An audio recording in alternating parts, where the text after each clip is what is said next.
My name is Carrington, and I'm a certified Neotantra educator and a pleasure and intimacy coach. And I support people in getting out of their heads and into their bodies so that they can experience more pleasure throughout their whole systems and more connection in their lives. There's a whole body of wisdom that comes from India, from classical Tantra. And while I weave some of those principles in, that normally involves a lot of ritual and deities and very specific forms of worship that is not normally practiced in the West. And what most people refer to as Tantra is actually Neotantra. And it's this focus on sacred sexuality, where we use pleasure and touch as a way to connect and really as a form of meditation. So it's a spiritual practice, but we put sacred sexuality at the forefront of all of that. And what would be the benefits of putting sacred sexuality at the forefront and of engaging in this practice as a whole? Well, I think a lot of people are really disconnected from their bodies. And so much, especially in the West, is glorified. You know, our brains are glorified. But as one of my teachers says, you can't think yourself out of the prison created by your mind. So if we're only using half of our instrument or a small portion of our instrument, we're not actually connected. I mean, our genitals are connected to our brains, but that's not the full story. And so we want to be able to turn our bodies on through, and we can use breath work to do that. We can use energy play to do that. You can use the modalities of touch and of sexuality. But I think what's really potent about it, obviously I'm not American, I have an accent, so I moved here, but I'd always seen on TV, and I thought that America was so progressive around sexuality, and I realized that's just what Hollywood portrays, but people can actually be pretty repressed here. So giving people permission for that to be front and center stage, to actually have a space where all of them is celebrated. A lot of religious practices say that you can't have sex or they make you wrong for having sex. And part of why I embraced Neotantra was because we get to include that as part of our worship, as part of our celebration, this whole idea of pleasure being at the forefront. And instead of making people wrong for it, we create that as the highlight. And there's so many benefits, really, but it really helps people, I think, to work on themselves, to use pleasure as the access point for transformation versus, I'm a big believer in therapy, but again, it can be very one-dimensional. And it's kind of hard to sit there and just talk about yourself and plow through all the challenges that you've been having. But if I can tell somebody or teach somebody how to quadruple their orgasm, which you can do with breath and sound alone, then that can be really empowering. And that can support you whether you're in the bedroom or you're in the boardroom to live a more empowered and fulfilled life. When you talk about a place, like a container for people to be accepted and even celebrated for these sexual components and aspects of who they are, to be honest, that is exactly one of the reasons that I feel like platforms like LiveJasmin or just that camming sexual spaces in general have become so popular, because people are almost desperate, I think, without knowing it, to find places where they are held in their vulnerable areas, particularly sexuality. As you noted that, yes, well, America, we are excellent as far as entertainment goes. There is still a lot of stigma around sexuality that would probably surprise people that are not from here. So I think when people find these containers where they feel like, hey, I'm bringing out this part of myself that is normally shamed, judged, or that I have to keep hidden, and there's someone there to celebrate that with them. In the case of LiveJasmin, obviously it would be a model's maybe acting out a fantasy or a kink, or telling them that that fantasy is completely normal. I think people find that to be very healing, that experience. Right, healing and liberating at the same time. I think both go hand in hand, especially if you've been told that sex is bad or dirty or wrong. And so many of us get that programming as we grow up. I actually find this a lot on social media these days. There's actually a lot of, I'm sure you find this as well, trying to market your site. There's a lot of like Facebook and YouTube take things down if you're speaking about sexuality. They just edit content so much. And it's such a shame. So it's wonderful, that your site celebrates sexuality and gives people more permission to explore and expand their pleasure potential.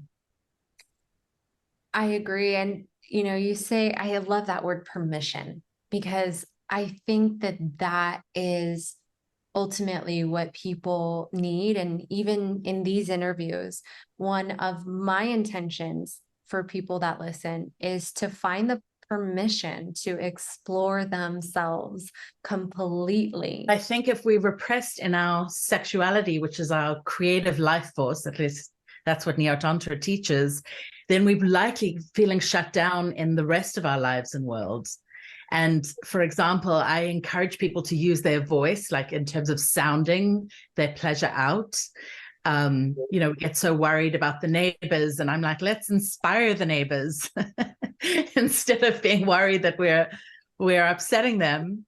And yeah, I think that feeling empowered to speak your truth around, say, a fantasy or your own self-expression. People tell me things that in my private sessions, for example, that they've never told anybody else before. And so to have that witnessed, I think gives people permission and normalizes it. So things that people might think are completely taboo, they realize are quite normal and can be celebrated and welcomed.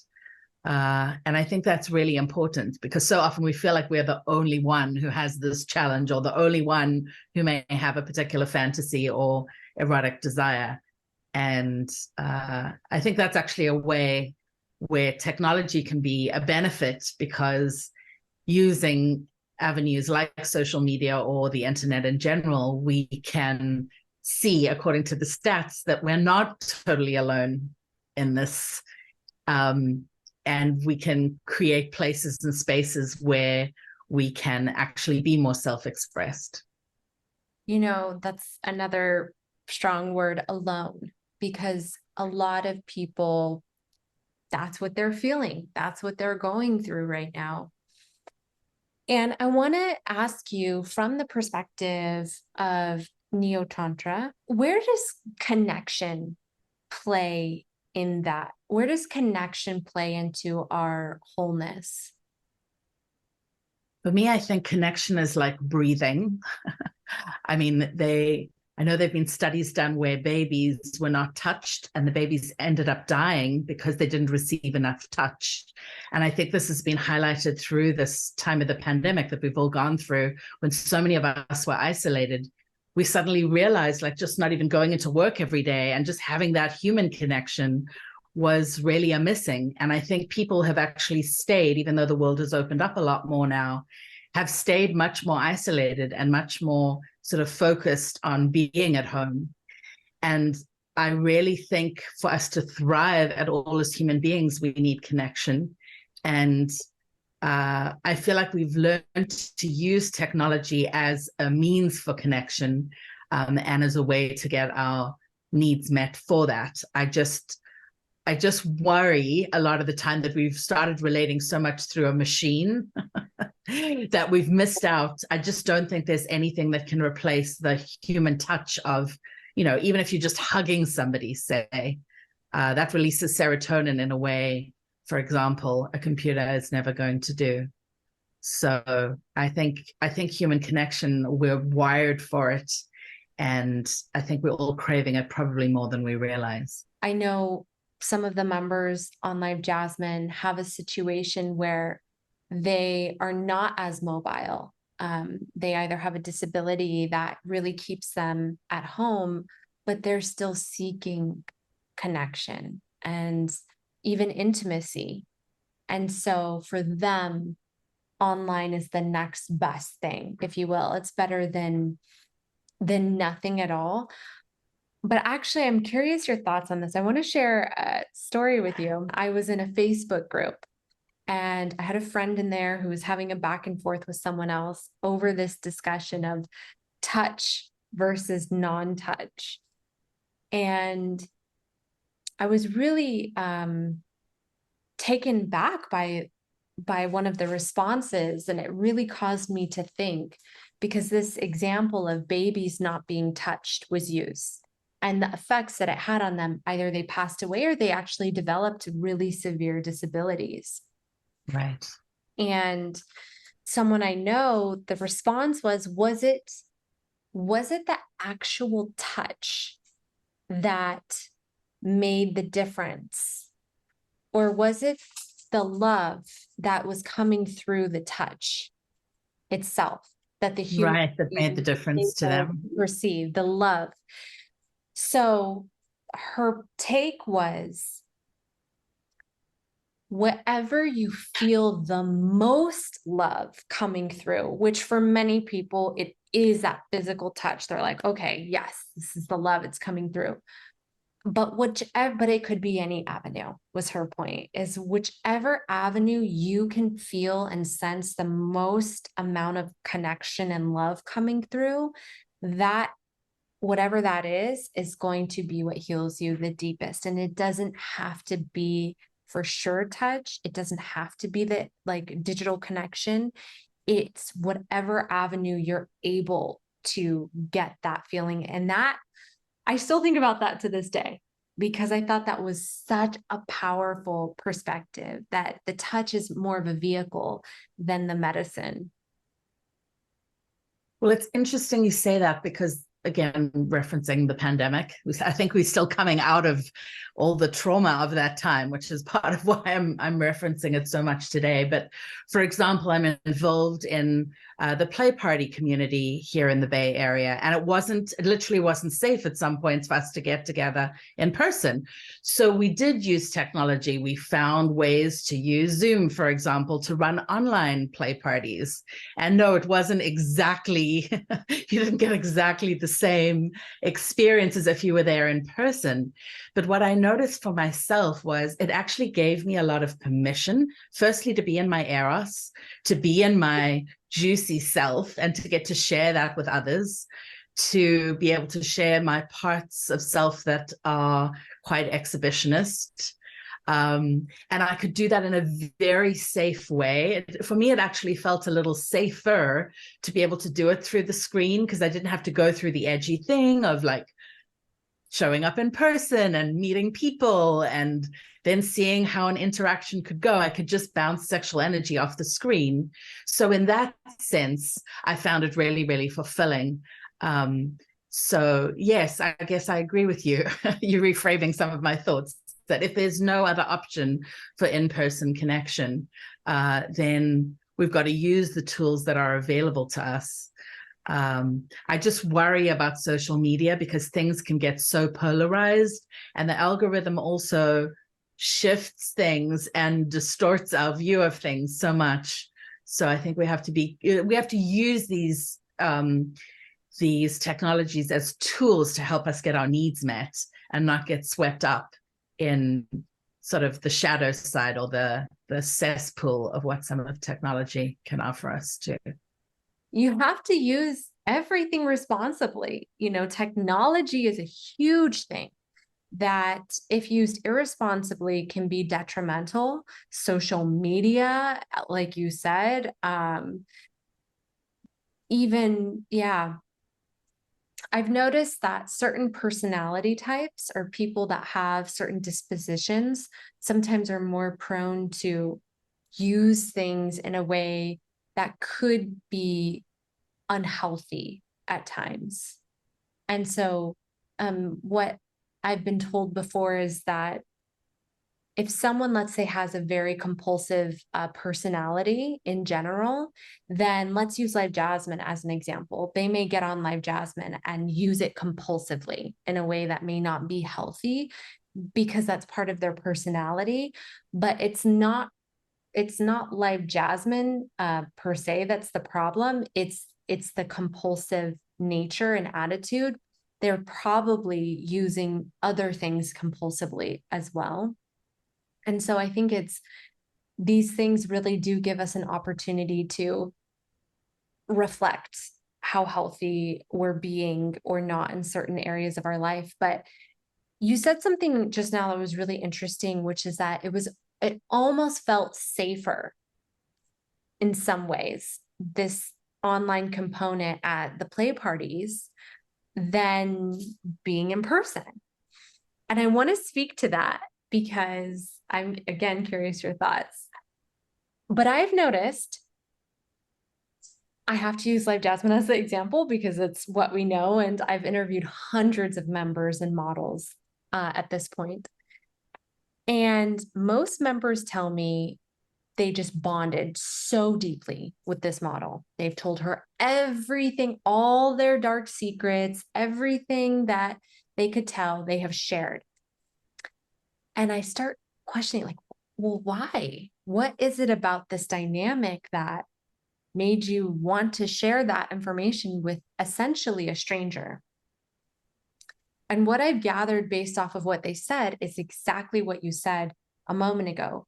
There's something initially about the distance that makes people feel a little bit safer, which sometimes actually helps them open up a little bit more. And then when they open up a little bit more, there's more vulnerability, which actually can breed a deeper connection sometimes. Well, I think having to, like, I'm thinking of meetings that I attend online, that it deals with the challenge of geography, or you don't have to deal with traffic. If somebody has social anxiety, for example, all they've got to do is log on to something, to a site or to a meeting. And I think that makes it much, much more accessible because there are not all these other hurdles that you have to overcome. I still think, though, that we want to use those tools mindfully. Make sure it's somebody that you can trust when you're opening up to somebody sharing your deepest, darkest secrets. And I do video coaching as well. So sometimes just geography is an issue for people and they couldn't access me by coming to see me in person.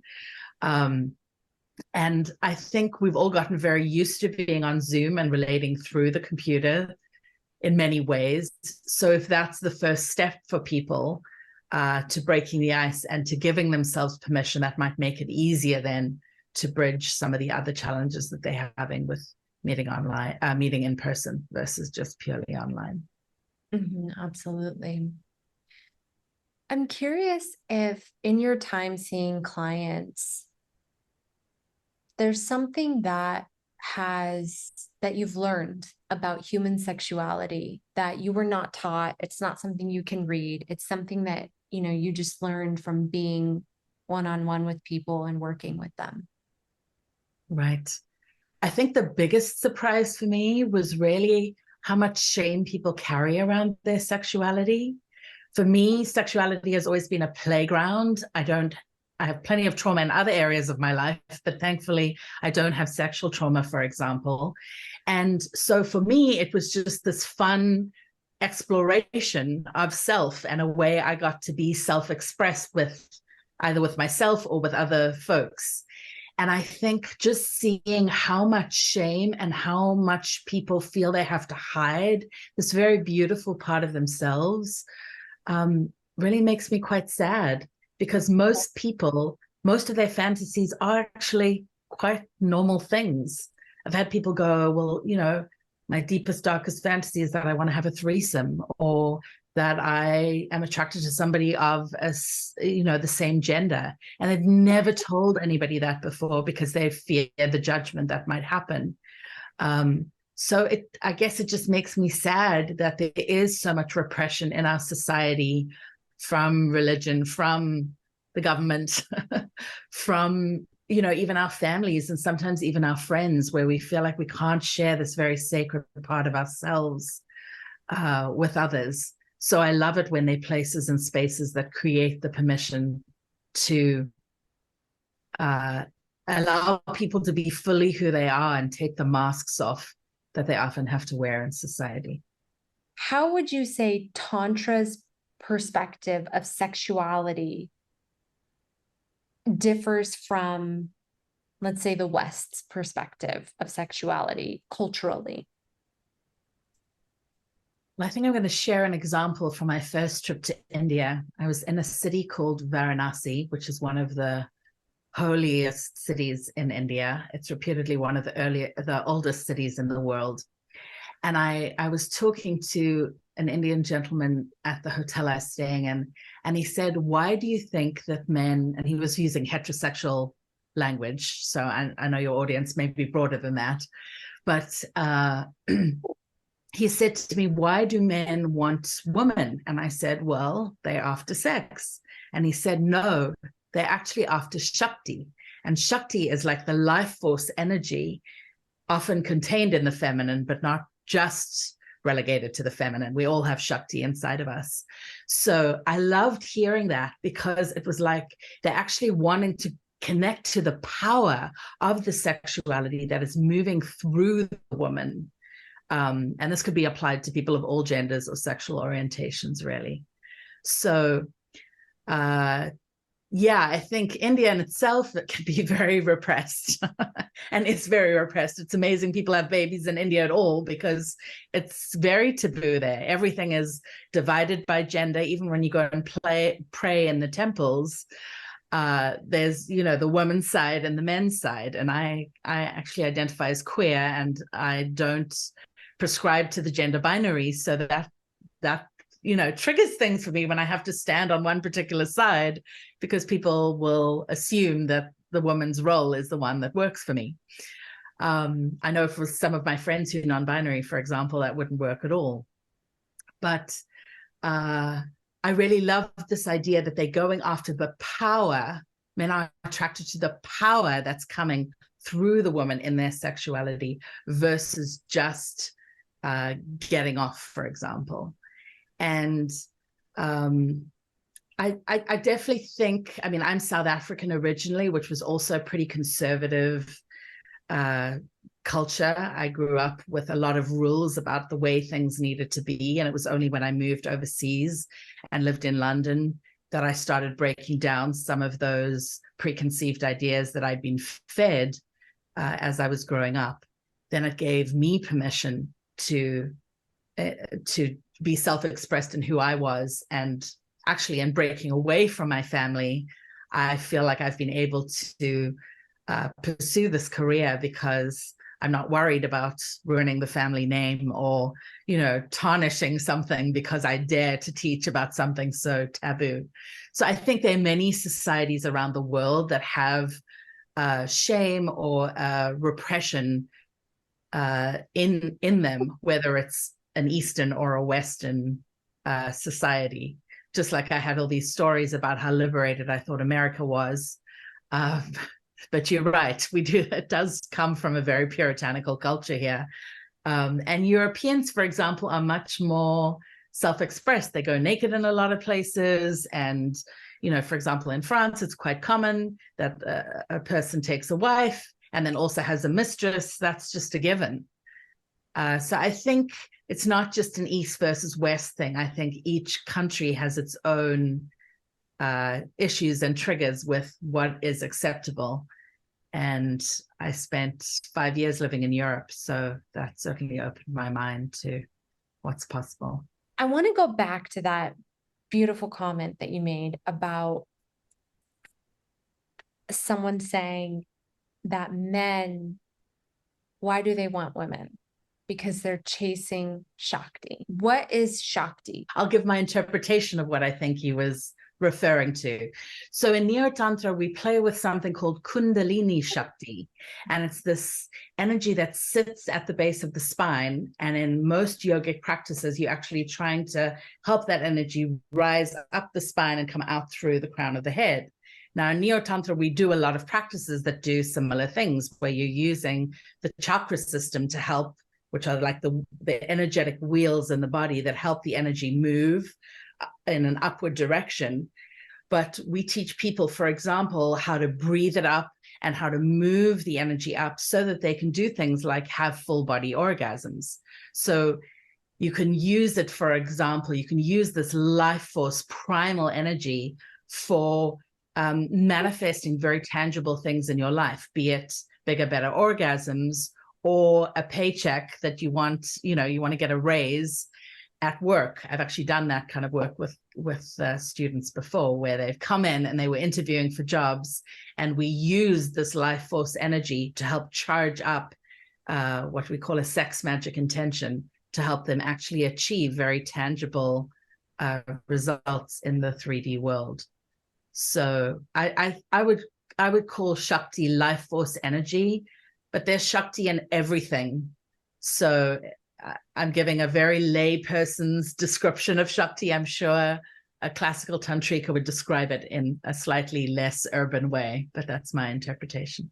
Really, what sex magic means is that you take an intention and you imbue it with energy, and you help charge it up with sexual energy, with this Kundalini Shakti. And that can help it to manifest in a very real way, because there's a lot of juice behind our sexuality. And the more we can raise that energy, the more it can help fuel that intention. So it's one of the practices that Neotantra engages, and I love it. It's kind of a little bit of a misnomer, because you could light a candle, for example, and set an intention and just focus on the candle, or chant a mantra, for example, and you could use, excuse me, you could use that energy to charge it up.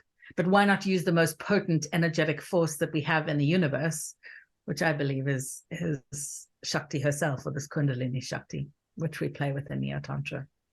Working with clients for so many years, what are some of the top misconceptions that you see that people have about sex and sexuality? I think the number one thing that breaks my heart is that people feel like they're broken or dysfunctional in some way because they have, for example, I work with a lot of people who have erectile dysfunction, and I just use that word because that's the word that's used in the vernacular, right? But most people, I'd say 80% of the people that come and see me don't even need to be on Viagra or Cialis, for example.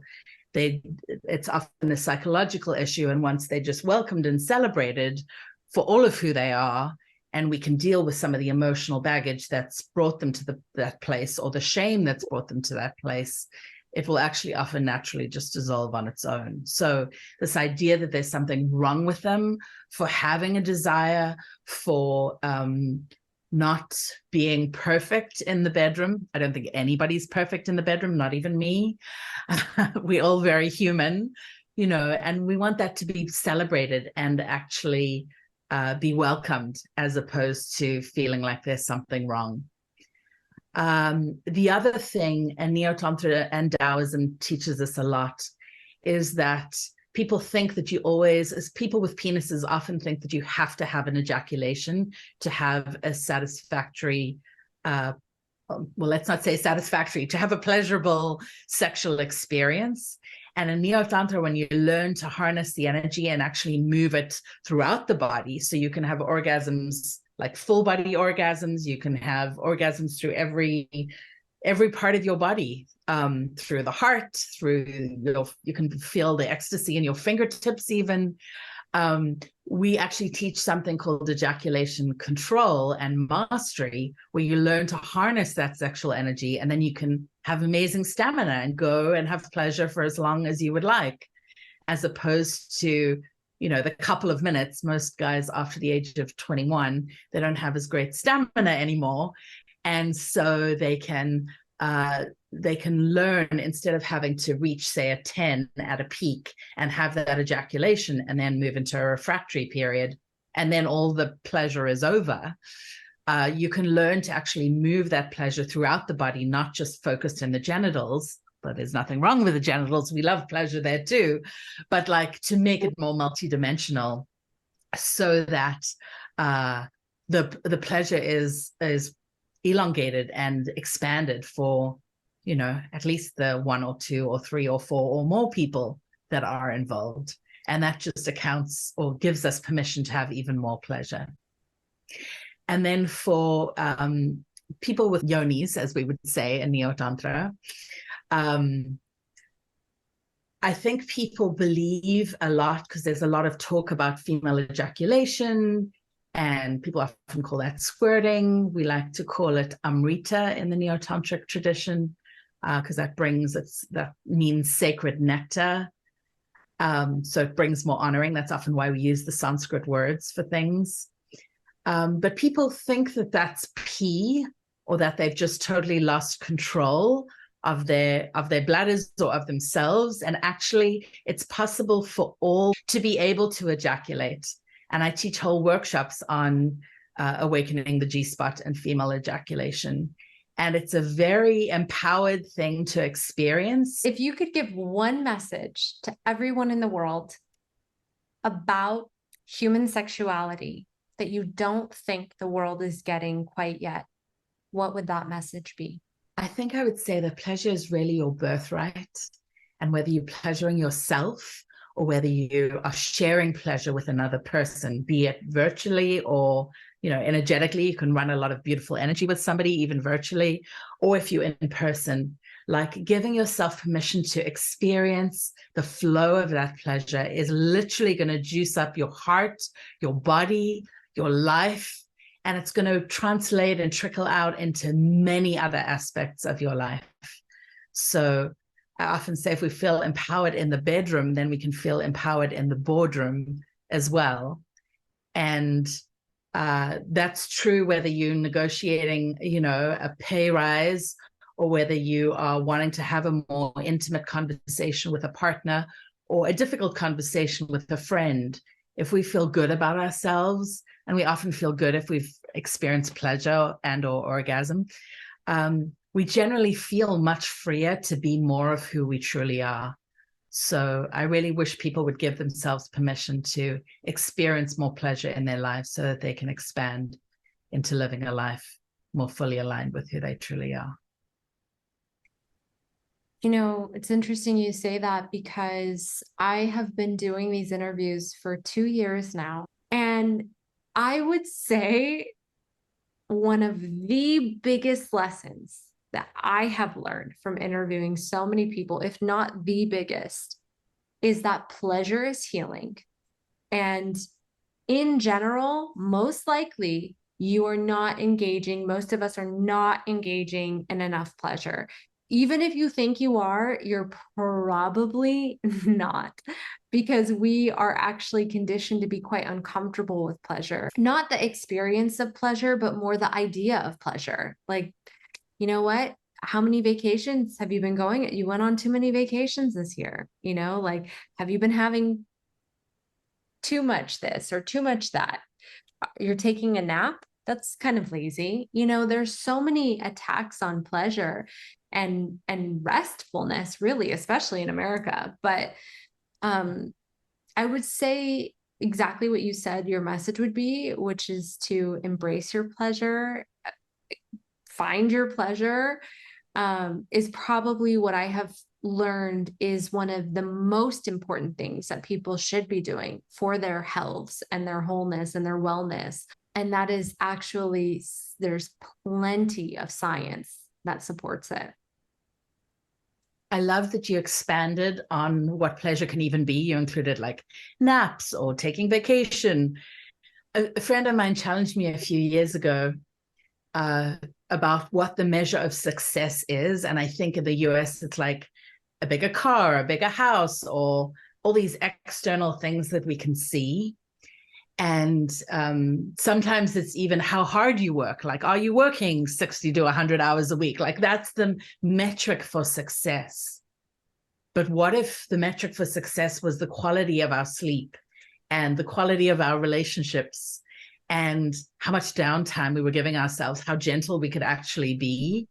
I'm really looking at that in this post-pandemic era. Like, how do I want to run my business now in a much more sustainable way because even as a pleasure and intimacy coach, I was working 100 hours a week pre-pandemic. And that wasn't necessarily, it was great in service to other people's pleasure, but wasn't necessarily in service to my own well-being. So I love this expanded view of what pleasure can even be and how we can give ourselves permission. Yeah, my therapist recently was just telling me she sees 3 clients in the morning and 3 clients in the afternoon. So she does 6 clients a day. And then she has a nap in the middle of the day as part of her self-care and her reset to be able to really show up and be fully present and do the work, the powerful work that she does in the world. And that's very, I think, with the option where people are able to work from home or be at home, there's more flexibility we're able to build into our lives to incorporate more pleasure and more self-care. And I think that's really important. I couldn't agree more, literally. That is the biggest takeaway one of the biggest takeaways that I've had on this journey of interviewing hundreds of people with different backgrounds and experiences. Is there anything about your work, human sexuality, connection, even camming, that we didn't talk about, but you want to share? I think just creating places and spaces for people to have permission to be fully expressed in who they are. And that could be verbally, that could be through our eros, through our sexuality. It could just be through us being tender and vulnerable and revealing something really intimate to another and being seen and welcomed in that. I think that builds exquisite human connection and actually takes us into deeper connection, both with ourselves and with others in the world. Beautiful. It's so beautiful. I almost want to end it on, I have one more question, but it's like when someone says something that's so potent, I'm like, the end. But no, I'll ask the final question. You're such a lovely interviewer. Thank you for being so down to earth and just like natural about it all. Oh, thank you. That means a lot, actually. Yeah. I want it to be a real conversation and natural. So thank you for saying that. My final question to you is, given your experience, your knowledge, what do you think are our next steps collectively or individually in building a more sexually well, sex positive society? Well, this is going to be framed a little bit by what I've been experiencing on social media in the last couple of weeks. But I really think we need to break down the divides and start talking to each other and really listening and hearing each other and celebrating and welcoming the humanness in us all, because we're all, perfectly divine and wonderfully human at the same time. And if we can see our humanity and see how beautiful that is and create spaces, be it online or in person, where all people are welcomed, regardless of, I actually learned this is going to sound weird, I don't normally say this, but in my time in London, I hung out in the rave scene in the 90s. And what was wonderful about that was that it didn't matter what you wore, where you came from, what your job was, or where you lived. None of that mattered. But what mattered was the music, the people, and the dancing. And that was very unifying. That brought people together in a way I found exceptionally transformative. And the more places and spaces where we can find ways to actually relate to each other, instead of looking at everything that makes us different, let's look for the common ground and see how we're actually all just struggling together in this human experience, trying to figure out our journey on this planet. If people would listen more as opposed to just jumping to judgment and even projecting on each other, I think this would make the world a much better place if we could do that. Yeah, I agree. And even just starting within ourselves of, okay, how can I be more accepting of myself and others? Make sure we're always directing these things back at ourselves too. And Absolutely.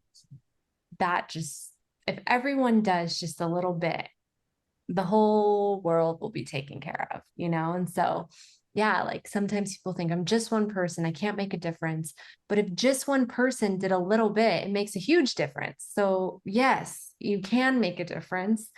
And yeah, I really like that. And again, I think it's so important to make sure that we are accepting of ourselves as much as everyone else.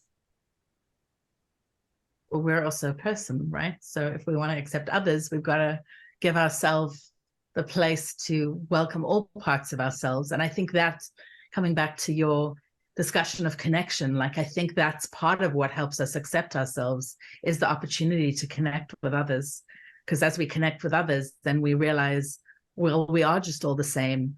And there was a meme I saw on social media recently, and it had like Muslim and Jew, and then it had all these other labels for people, black and white, but it was just skeletons. And it was so real to just see we all actually are the same at the base level, even though we have all our niches and these nuances that make us exquisitely who we are, our own special snowflakes, so to speak.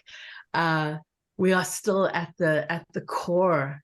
We're still just human beings like each other, and we all mostly crave the same things. So reaching out to another person, be it standing in line at the grocery store or finding a way online to reach out to another. A big part of my mission in the world is to build bridges between communities that don't speak to each other. And I end up getting a lot of flack because I hang out in super spiritual communities that chant mantra. I hang out in kinky communities where, they're doing deep ritual, but it's in a very hedonistic way.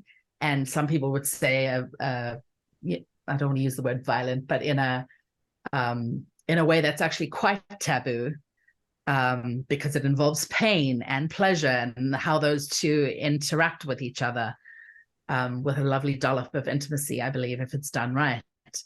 And then I hang out in these Neotantra communities that also want everything to be sacred and looked at through the lens of devotion.